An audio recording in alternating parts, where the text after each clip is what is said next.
Welcome to the Complete Ethical Hacking course. In this course, we will be covering everything you need to know as an ethical hacker, from theory to the practical examples. We will start with basics first, and the further we go in the course, the more intermediate and advanced stuff we will cover. Knowing theory and practicing different attack methods that we will learn will eventually make you a master in ethical hacking. But wait a second. We just started the course and I'm already talking about being a master in ethical hacking. Let's slow down a little bit.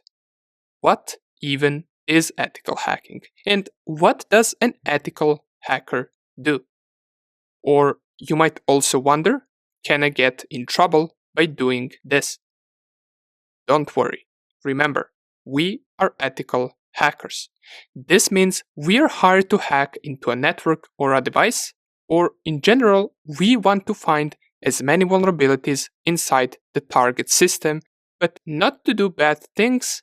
Quite opposite, we want to secure them.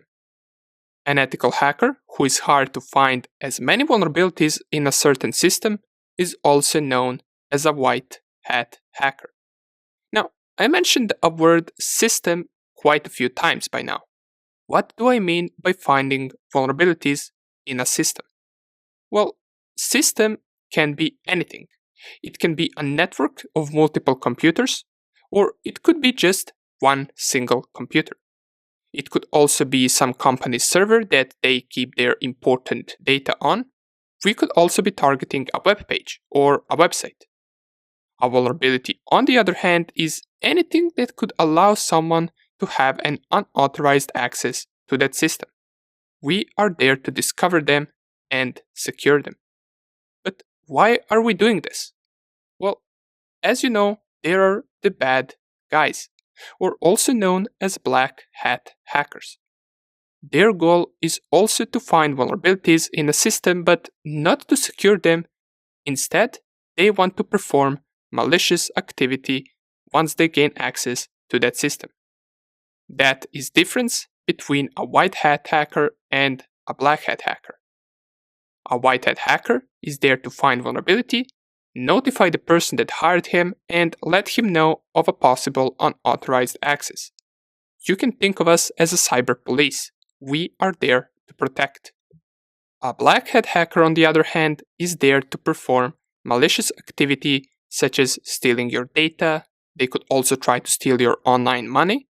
They could install a virus or a keylogger on your PC and track everything that you do. They can go as far as doing something like stealing your identity. However, the methods white hat and black hat hackers use can be quite similar. The difference is we as white hat hackers must make sure that we have a permission to target a certain system. An example would go like this. We get hired by a certain company. That company could have a website, different networks with computers inside the building where, for example, employees work. It could also have large servers and databases holding important company data. And as we already know, our goal is to make sure that data is secured from cyber attacks, that also employees and their machines are also in a secure network, and that website doesn't have any bugs that could present a threat to that company. How do we do all of this? Well, we do it by attacking the company. We act as a black hat hacker would, but with a different goal. Okay, but here we come to another problem. You might be wondering, well, how am I going to learn this? Or how am I going to practice this? I just said that we need a permission to attack any system, right? Well, don't worry. We will simulate all of these targets with the help of our home devices, and also with the help of virtual machines. It will be exactly the same, just this way you won't be breaking any law while you practice, since the targets that you will attack will be yours. Okay, more about virtual machines later. Right now, I want to give you a small challenge. One of the biggest online cyber attacks is something called phishing. In most cases, Phishing is an act of black hat hackers tricking you into entering some of your private data, such as usernames and passwords, into a web page that isn't to be trusted. This is one of the ways how they steal online accounts. Let me show you. Here I have two Twitter login pages. One of these two that you can see right here is a fake login page, and the other one is real. Let's take a quick look at them. So let's take a look at the first one. Here it is. And if we take a look at the second one, they appear to be exactly the same, right? Have you figured out which one is real and which one is fake? The first one that we saw is the fake login page, while the second one right here is real one. Let's mention some of the obvious reasons why this page right here that you're looking at is a fake login page that can be used to steal your account. Even though they are identical at first glance, if we take a closer look, we can see it doesn't really have twitter.com as the website name. Instead, we have some random IP address in our search tab, and this is the biggest indication that this page is indeed a fake page and that you shouldn't enter any private information here. The original page should be twitter.com.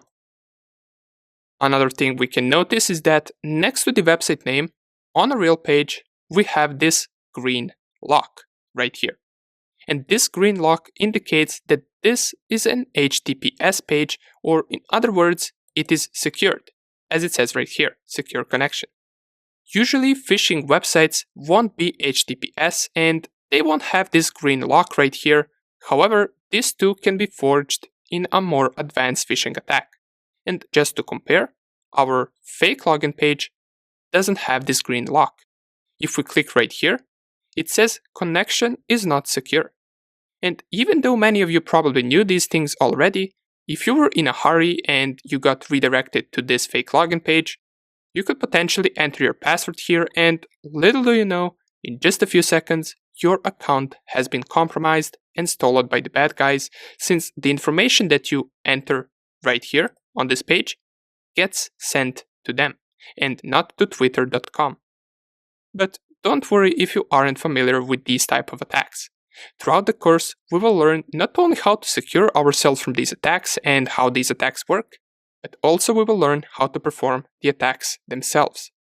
And by the way, we also have a Discord channel where we answer your questions, so if you haven't already, feel free to come and join us in Discord, since that is where we notify everyone about any new course updates that will come out, and that is also where you can reach out to us in case you run into any problem during the course. Nonetheless, I welcome you once again, and let's get straight into the course.